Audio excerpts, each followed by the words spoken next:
The day she purchased a stroller was, in Hannah's opinion, one of the most peculiar days of her life. She paid half the amount for the stroller, which appeared brand new. She had little money, therefore she was unable to purchase a new stroller. Hannah had no one to assist her, but she was in dire need of a stroller because walking with her daughter, Caroline, in her arms was difficult due to her rapid growth. She made the precautionary decision to disinfect the stroller at home. She discovered a piece of paper beneath the mattress. She chose to verify it because she reasoned that it must be a retail receipt. She was taken aback after reading the brief scrawled passage. Unlike many orphans, Hannah was a single mother, but not because she was constantly in trouble. No, she had a family dream since she was a little kid and was a responsible girl. She had the opportunity to design her life how she desired. She recalled her life with her parents with terror after being sent to the orphanage when she was 6 years old. Both of her parents drank. They kept coming to them with inspections, so social services sought to do something. However, they started the process of denying the parents their parental rights after realizing that they would not be caring for their children. In this way, Hannah and her 2-year-old brother found themselves in the orphanage. At first, Hannah waited for her parents to come and take her home since she missed her mother terribly. However, that never took place. Her parents continued to drink and had more children, but they were all sent to the orphanage. Thus, Hannah was unaware of the number of her siblings. The orphanage wasn't an awful place to live. She was patient, compassionate, industrious, and intelligent. She met Joel there as well. As they grew older, they understood that they were in love, not just pals. After leaving the orphanage, they made the decision to get married, but they were aware that they needed to attend college and find employment first. The state gave each of them a 1-bedroom apartment and some cash to begin a fresh, independent life when they left the orphanage. Finally, Joel and Hannah made the decision to tie the knot after graduating from college.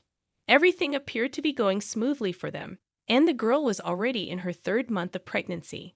Hannah's flat had a tenant, and Joel's apartment was occupied by a young couple.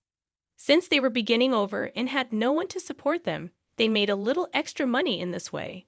They didn't even have the most necessary things. When they got their paychecks, they didn't even know whether to buy chairs or dishes first. Every day, there were more needs and less money. Soon, they would have a baby. They were afraid to even think about how many different things they had to buy for a baby. After college, they both worked at the same company. Joel also worked part-time as a cab driver at night. But when people love each other and want to live together until they are old, they can overcome all difficulties. At least, that's what Hannah thought. She had a husband and a place to live, and soon they would save some money, sell their 1-bedroom apartments, and buy a spacious house. There would be enough space for not 1 but 2 children. She often shared her dreams with her husband, and did not notice that Joel wasn't interested in discussing his wife's plans anymore. Joel became bored with family life. He knew that nothing good awaited him in such a life. Often, in the evenings, waiting for the next client, he thought with frustration, "I'm only 23, but what is my future? A job I hate, a low salary, working in a cab service at night, so that once a month I can afford some fun, going out to the cinema with Hannah, or having a cheap beer with friends, and that's how I'll have to live until I retire. I can't even expect any change for the better. I shouldn't have gotten married so young. I did it just because I was scared of living alone. I thought someone should cook dinner, clean the apartment, and meet me when I came home from work in the evening. I was afraid of being alone. I could live by myself and do whatever I wanted, invite friends and girls, throw parties. But now Hannah is in my apartment, wearing her cheap robe, cooking meatballs or soup. Pretty soon, there will also be a baby crying all the time. I won't even have a chance to relax after work." One day, while he immersed himself in these depressing thoughts, a passenger got into his car, and her beauty impressed him.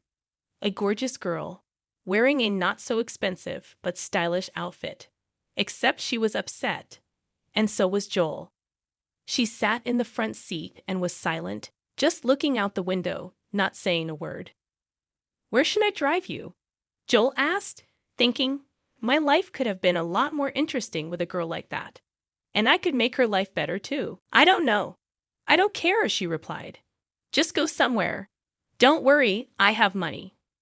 When you get bored, stop, and I'll pay and get out of the car. I won't get bored, Joel replied in a stifled voice as he started the car. Did something happen to you? Are you a doctor or a priest? A girl grinned sadly. Nothing happened to me, and that's the problem. Nothing happens in my life. Do you know any interesting places in the city? Joel realized he didn't know any interesting places. He knew the city, the streets, and the routes, but no interesting places. No, I don't, he answered honestly and unexpectedly. He said, nothing happens to me either. Meeting you was the first pleasant thing. You're so gorgeous. They drove along the empty road, talking about something trivial, but gradually their conversation became more and more meaningful. Soon, Joel knew that the girl's name was Tiffany. She was 27 and unhappy. Everything seemed to be good, but there was nothing important in her life, nothing worth living for. Something like that bothers you too, Joel. You're younger than me. Your life should be eventful and interesting, Tiffany said. Well, I'm 23, and I have the most important thing. I have a wife, and we're about to have a baby. I also have a small apartment, a job, and countless responsibilities. That's it. That's how I have to live for the rest of my life. I'll never get out of this horror. Do you want to live like that? Joel said with a gloomy face. Poor boy. You just took the wrong path in life. Tiffany suddenly stroked his head. How did your mother let you get married so young? I don't have a mother. I never had. I was raised in an orphanage. I just wanted a family. I wanted to be loved. Anna and I have known each other since we were children. She was also raised in the orphanage. Then we went to college together. Now, we are together all the time. We live together and work in the same company. She's nice, but we're a thing. Well, it's not too late for you to make things right. You have time. The main thing is not to miss the chance, Tiffany whispered to him. Thus began Joel and Tiffany's affair, even though Joel was about to be a father. At first, he hid it, and Hannah had no idea what caused her husband's mood swings. Joel kept making excuses about why he wasn't home all the time, and Hannah believed him. When he came home, everything seemed disgusting to him. He ate dinner that his wife cooked reluctantly and didn't want to answer her questions or even talk to her. As it turned out, Tiffany was living in a rented apartment, working for a big company, and had fallen in love with her young lover. And he got everything he dreamed of with her, and even more. She was caring like a mother. At the same time, she was a passionate and wise woman. He fell in love more and more every day, and the baby now seemed like a burden that meant nothing to him. Tiffany supported him and kept saying, "You don't have to worry about it, Joel. A lot of people get divorced. There's nothing wrong with that. After all, she won't be homeless. She's got the apartment, and you can pay child support. She should have thought about the possible consequences before getting married. She needed an older man, a wealthy man, but she married you. It's all her fault." The arguments of his mistress seemed more and more convincing, but Joel was in no hurry to tell his wife everything. Tiffany supported even this decision. That's right. Wait until the baby comes. Pregnant women shouldn't be upset. Otherwise, she'll have a sick baby, and you'll be paying for that baby's treatment for the rest of your life. Sometimes Tiffany said horrible things about Hannah and the baby. Joel didn't care. He no longer felt anything for his baby and wife, only annoyance. He decided that right after childbirth, he would tell Hannah about the divorce. She would leave his apartment, and he would finally live happily with Tiffany. Finally, the day when Hannah was taken to the maternity hospital came, and Joel got great news. He had become the father of a beautiful baby girl. Well, his wife was no longer pregnant. No need to take care of her anymore. But he couldn't talk to her frankly now. He wasn't allowed into the maternity ward yet. He didn't want to write a letter. Instead, he just packed Hannah's belongings for now. He bought a baby kit at the baby store with Tiffany's help. a romper, diapers, and a blanket. "Now no one can say that you didn't take care of the baby," Tiffany muttered as she helped him pack. "I hope you'll help her move all her things to another apartment soon. Time for you and me to set up our place." This apartment isn't bad, but it's obvious that Hannah didn't try to make it cozy. It's too modest. "But I've already picked out some fancy curtains and other decorations. Your life will be completely different soon." "It's already different. But I'm willing to live even in a hovel as long as you're with me," Joel replied in a playful voice. When Joel came to pick Hannah up from the maternity hospital, she realized that these were not the best times in her life. It was indifferent when he took the baby in his arms. He didn't even look at his daughter's face. Without kissing his wife, he silently gave her a cheap bouquet. "Aren't you happy, Joel? Is it because we have a daughter and not a son?" the young mother asked. "Hurried up. The cab is waiting," Joel replied indifferently. He didn't know how he was going to explain everything to Hannah. He was afraid of her reaction. What if she starts crying, screaming, and refusing to leave my apartment? No, she was always calm. But they say things can change after delivery. It's a good thing Tiffany's already there, and it won't make a tantrum in front of her, the man thought. He was afraid to be alone with his wife, so he asked his mistress to be there, and Tiffany agreed. When they entered the apartment, Hannah looked around bewildered and asked her husband, "Didn't you buy a crib and a stroller?"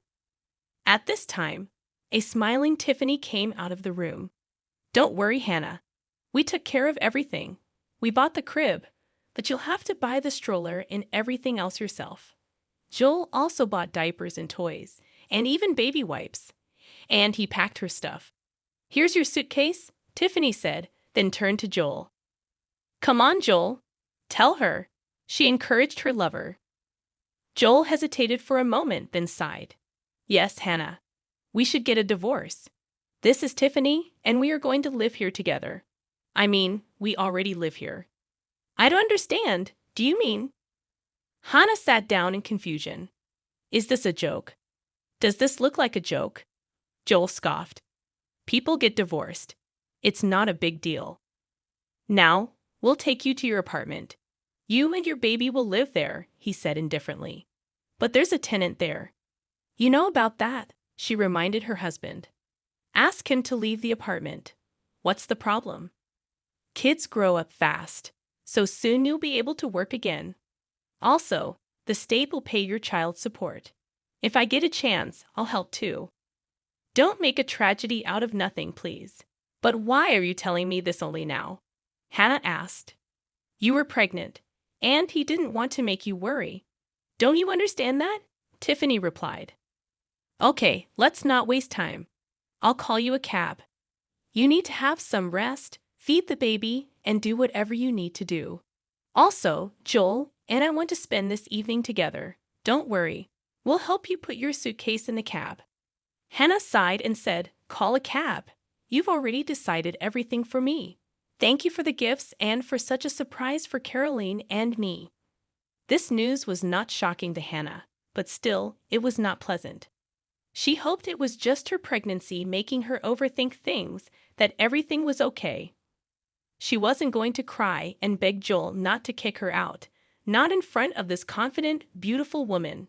Tiffany had no plans to leave Joel and his wife alone, so Hannah had no chance to talk to him. Besides, she knew from Joel's behavior that he would not change his mind. He didn't even care about his daughter, calling her that baby. "How will I survive on my own? And what will the tenant say? I can't kick him out of the apartment. The contract isn't over yet," Hannah thought. Meanwhile, a cab arrived. Joel and Tiffany took Hannah's bags to the car.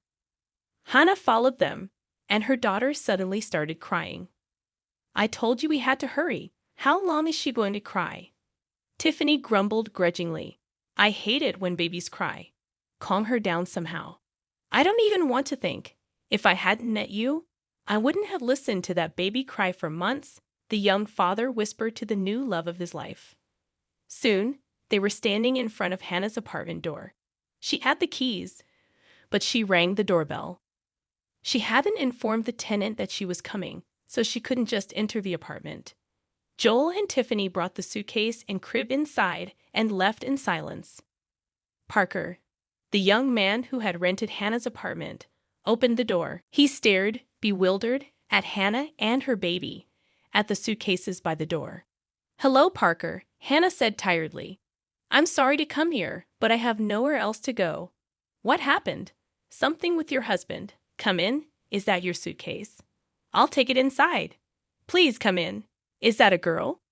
"Congratulations." Parker muttered confusedly and took Hannah's suitcase. "Yes, her name is Caroline. Unfortunately, her father found another woman, and he only told me about it today. As soon as we got home from the maternity hospital, he kicked us out of the apartment," Hannah said. She walked into the kitchen, sat on a chair, and continued, "I swear I only found out about it an hour ago, so I couldn't even tell you about it.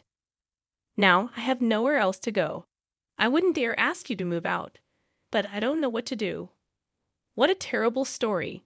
What your husband did was awful. Unpack your suitcase, we'll figure something out, and then I'll find another apartment." "What's that?" "A crib." "Let me see if I can assemble it." Parker replied and took the instructions for assembling the crib. Hannah didn't expect that after her husband kicked her out, a stranger would be willing to help her. Suddenly, she burst into tears. "Thank you so much. Forgive me for coming to you now. I have to wash and feed my daughter." "Do whatever you need to do. If there's anything you need, don't hesitate to tell me. I'll do everything I can. And now I'll assemble the crib. Don't you have a baby bathtub?" "Don't worry, there's a new large basin in the bathroom. It should be fine to bathe Caroline," the man told her. After the young mother fed her daughter and put her in the crib, she and Parker went into the kitchen and Hannah made tea. "You know, Parker," Hannah began, "you don't have to move out. You can stay here and pay half price. You'll live in the room, and my daughter and I will stay in the kitchen. I'm having financial problems now, and I don't think Joel will support us. It will take time to get child support, and I can't even go back to work yet. So if you stay in this apartment, you will help me a lot. Caroline is very quiet. She won't bother you." "No, we'll do it another way. You and Caroline will live in the room, and I'll stay in the kitchen. I'll go and get a folding bed now. And don't worry, I'll pay you the same as before," Parker said without regret. "No, you rented an apartment without such a burden." The woman smiled sadly. "I don't want to cause any problems for you. Besides, maybe Joel will come to his senses and apologize so Carol and I can go back home. I wanted us to have a full family," she cried again. "You don't have to cry today. You know, I've often heard that women can experience postpartum depression, and maybe your husband has something like that too. He's still very young. Maybe it's hard for him to realize he's a father now. Besides, I might be getting a promotion and moving to another city soon, so I'll leave your apartment anyway. So now go to your room and get some rest. In the meantime, I'll go to the store and get a folding bed." The man mouthed and went to the store. An hour later, Parker came home with a folding bed, a cake, fruits, and flowers. "I'm back. I bought some flowers, fruits, and vitamins for you. You need a little celebration," he said cheerfully. "Wow. But you don't have to do that, really." Hannah was confused and didn't know what to say. "Well, why not? A new person has been born on this planet. Let's celebrate. May Caroline be happy, and you too." Tears came to Hannah's eyes again. Caroline's father didn't even want to look at his daughter, but the stranger was already calling her by her name and even bought them presents. They began to live together in a one-bedroom apartment. Little Caroline did not know yet who these people were. She only smiled at those who cared for her mother and this unknown man. Parker became attached to the baby and also tried to help Hannah. He often bought diapers and baby food. The woman accepted these gifts, but she was embarrassed because she understood that Parker was not even her friend. It was just a tent. She even felt guilty. Parker had to sleep in the kitchen on a folding bed because of her. And now he was spending money to buy different stuff for Caroline. "Parker, please don't buy any presents for us. I feel very awkward. I'm not even sure if I can ever pay you back the money you've spent, the girl said embarrassedly. Hannah, none of that matters now. All that matters is that Caroline has everything she needs. When she grows up, she'll pay me back. In the meantime, make a list of everything I bought for her, the man joked. Caroline was growing up very quickly, and it was getting harder and harder to take her for walks without a stroller. Hannah considered buying a stroller, but when she saw the prices, she realized she couldn't afford one. Hannah always had to choose what to buy. There wasn't enough money for everything she needed. She didn't know how she would survive without Parker's help. She knew that she had no one to ask for help. She had no relatives, only a brother and sister who still lived in an orphanage. She didn't want to ask Joel for help, nor could she go back to work soon. She didn't want to talk about the stroller with Parker. She thought he'd just go and buy it. He'd already spent too much money buying presents for her and Caroline. She would buy the stroller herself, a used one. It would cost half as much. And the condition should be good, because mothers usually use them carefully. Looking for a used but good stroller, Hannah went to the local flea market, where she found what she needed, a great stroller for half the price. When she came home, she immediately showed the stroller to Parker. Now Caroline has her own vehicle. Finally, we can go everywhere together. I just need to clean it. But why did you buy a used stroller? Why didn't you tell me? I wanted to buy a stroller, but I didn't dare because I thought you'd get mad. It's a good thing you didn't buy it. I would have been really mad. Parker, I'm not used to living on someone else's dime. I have some money left, and I'm going to work later, Hannah answered, still in a good mood after buying the stroller. That's great. But still, if you need any help, just tell me. By the way, I have news.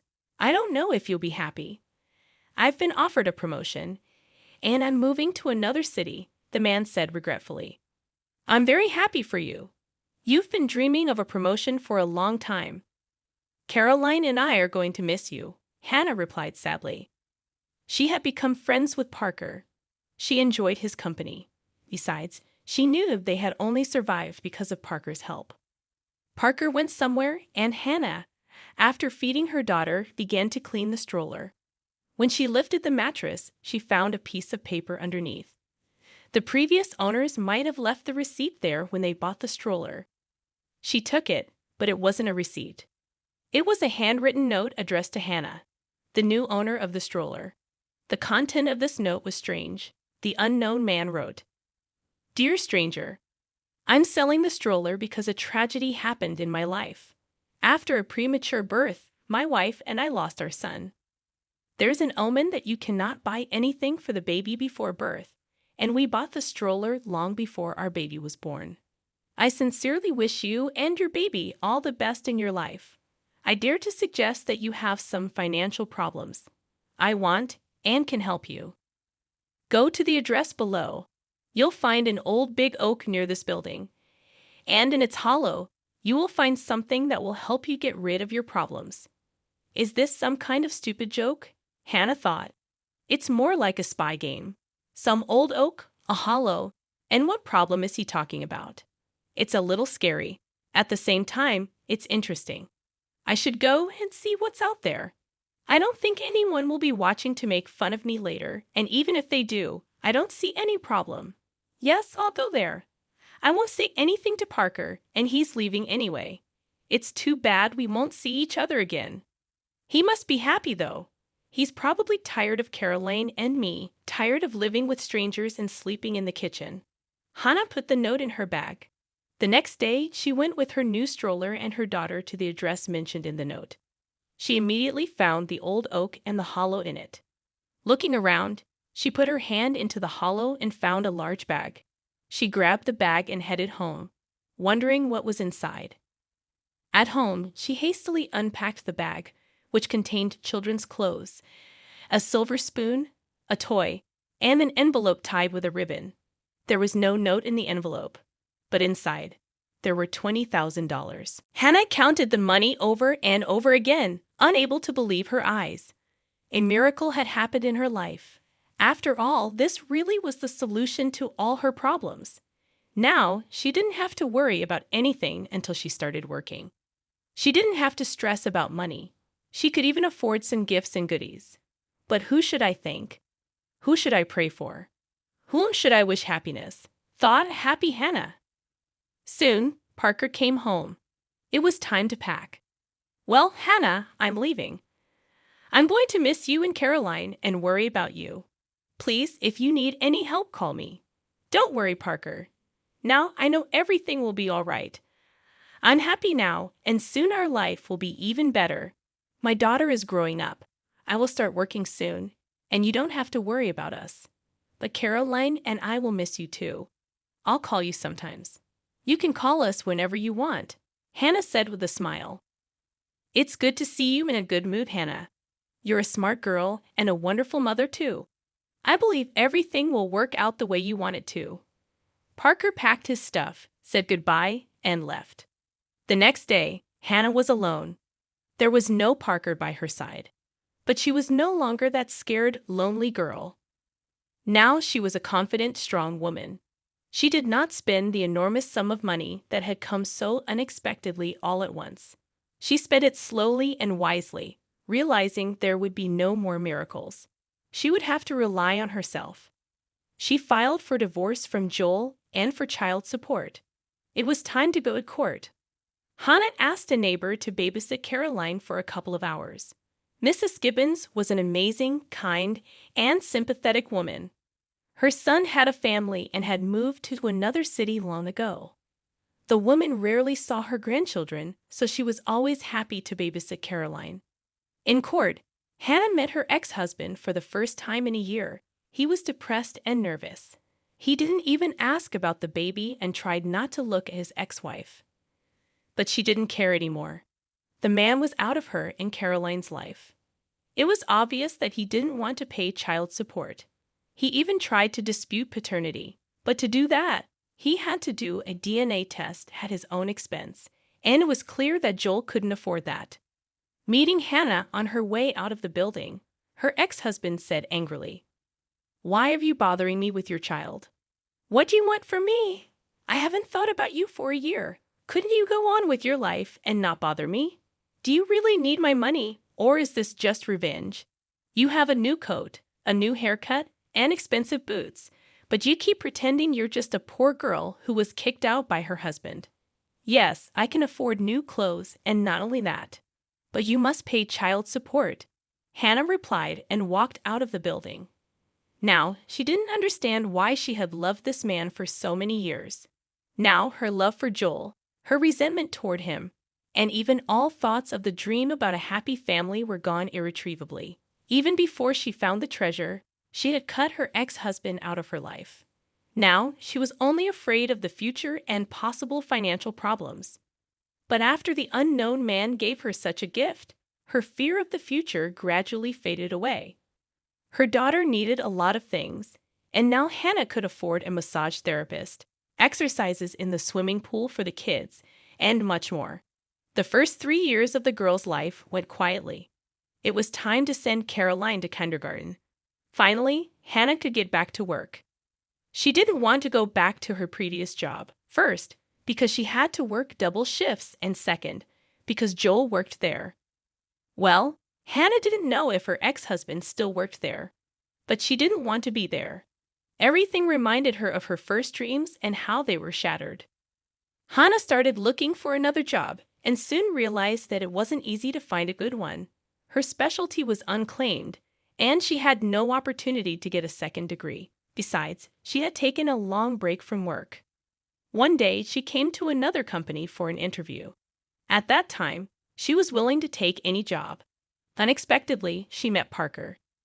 They barely communicated, only occasionally congratulating each other on the holidays. Hannah and Parker knew nothing about each other, except that everything was fine.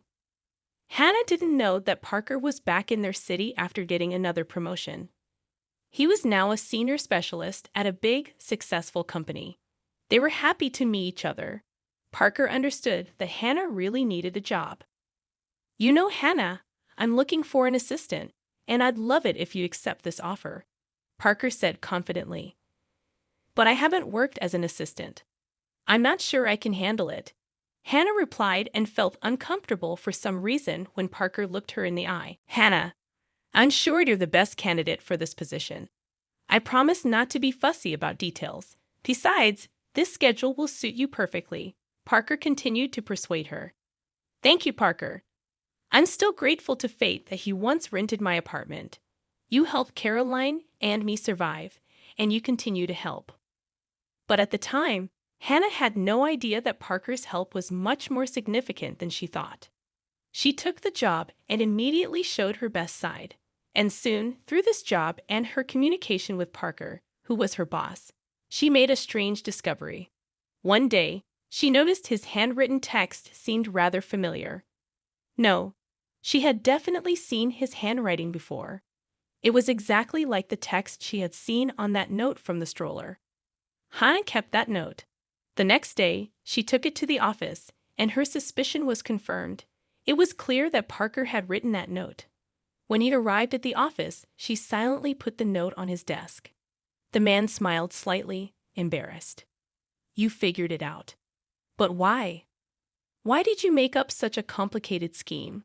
That tree, that note? Hannah asked. Hannah, I saw that you had problems. At the same time, I knew you wouldn't take the money from me. You were worried about every little thing, embarrassed. And when it was time for me to leave. So I found the best way to help you, the man replied with embarrassment. But how did you know I would buy that exact stroller? How did you know I would go to that tree? After all, someone else could have taken that money. Parker smiled broadly. I thought it through. I planned every step. There could be no mistake. Also, I was following you. I warned the stroller seller in advance, and I kept an eye on the tree. Forgive me. Why didn't I think of it right away? All these years, I wondered who had given Caroline and me such a gift. But you mentioned your baby in the note. Is that true? Hannah asked seriously. Yes, Hannah, everything is true, except that the stroller was bought for my baby. I was married, and we were expecting a baby. But when my wife was 7 months pregnant, something went wrong. My son was born prematurely and didn't make it. I don't know how I survived that loss. We lived together for another year and then got divorced. I left the apartment to my wife and found another place for myself. And that's how I met you. My wife eventually came to her senses. She even got married again. Now she has a child. Well, I'm still alone. But why me? Why did you decide to help me? I mean, you gave me so much money. I knew that money would help you and your daughter. And I didn't need it. And please, don't even mention that you'll give me that money back. I don't even want to hear it. I just wanted to help you. Why not? I'm so grateful to you. You're right.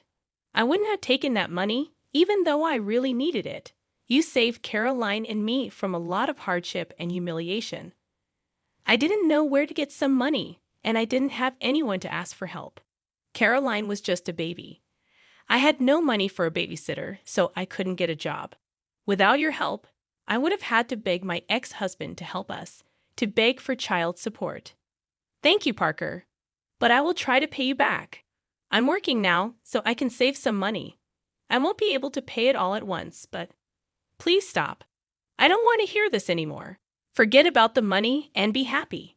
Is that clear? As your boss, I'm telling you to forget it all and go to work, Parker said and smiled. It's clear? Hannah smiled. But I will never forget it.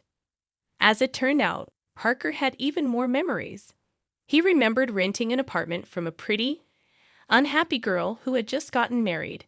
At the time, he had just divorced his wife. He thought, I wish I had met you before, Hannah. And soon, her husband kicked her out. She came to him with the baby, unhappy and lonely. It wasn't the right time to start a relationship. He had tried to court her, but it could offend the girl. If she ever reciprocated, it would only be out of desperation. So, all Parker dared to do was help her financially. Besides, he knew that Hannah still loved her ex-husband and wanted to return to him. Parker knew it was probably impossible, so he didn't want to interfere in her life and get in her way. Then he got a promotion, moved to another city, and they hadn't seen each other for almost 3 years. But even now, Parker hesitated to confess his feelings. Although now Hannah was a confident, independent woman and Parker had better chances, he still held back. Parker felt that now she might reciprocate his feelings, not out of gratitude or because she wanted to ensure a good future for her daughter, but because she liked him too. And Hannah realized that Parker wasn't just helping her out of compassion. Soon, he decided to confess his feelings after all. On Friday, Parker called Hannah into his office. "What time do you need to pick up Caroline from kindergarten today?" "At 7 p.m. "Something wrong?" wondered Hannah. "That's great. Please finish all the work tasks within 1 hour, and then let's go out for dinner," Parker said, slightly embarrassed. "But I have a lot of work to do." "I can't finish it in 1 hour," Hannah replied uncertainly. "Then complete only the most important tasks. You can get everything else done next week." He knew that Hannah had already finished all the tasks. "Okay, I got it," Hannah said and headed to her desk to do what her boss told her. She got it done quickly. An hour later, they were having dinner and talking in the restaurant. Hannah noticed that Parker was very nervous. Then he said, "Hannah, I fell in love with you at first sight. The day I first saw you, I thought to myself, I wish we had met before." "Where were you?" "While we were living together, you became my family. I love Caroline as if she were my daughter. I love both of you. It was very hard for me to start living alone again." Hannah caught her breath after listening to everything Parker said. She couldn't believe her ears. She took a sip of water and replied, "Parker, I'm so happy to hear that. I love you too. I fell in love with you years ago, and when you left, I didn't know how to live without you. You were a part of our family, and I know I can trust you. I'm glad you started this conversation first. I'm not sure I would have dared to confess to you first." They sat there, face to face. Parker took Hannah's hands. "Parker, does this mean we can be together?" the girl asked timidly, looking into his eyes. "Of course. What else could stop us?" The man smiled. They left the table, and he put his arms around his beloved and kissed her softly. She kissed him back. Then he whispered in her ear, "Hannah, we have to hurry because we have to pick up our daughter from kindergarten." Soon after, Parker and Hannah had a big wedding. She hadn't heard from her ex-husband in a long time, but she recently found out that he had sold his apartment and moved somewhere. So she was able to deprive him of his parental rights, and Parker was able to adopt Caroline. The girl began calling him Daddy from the first day, and she loved him as if he were her biological father.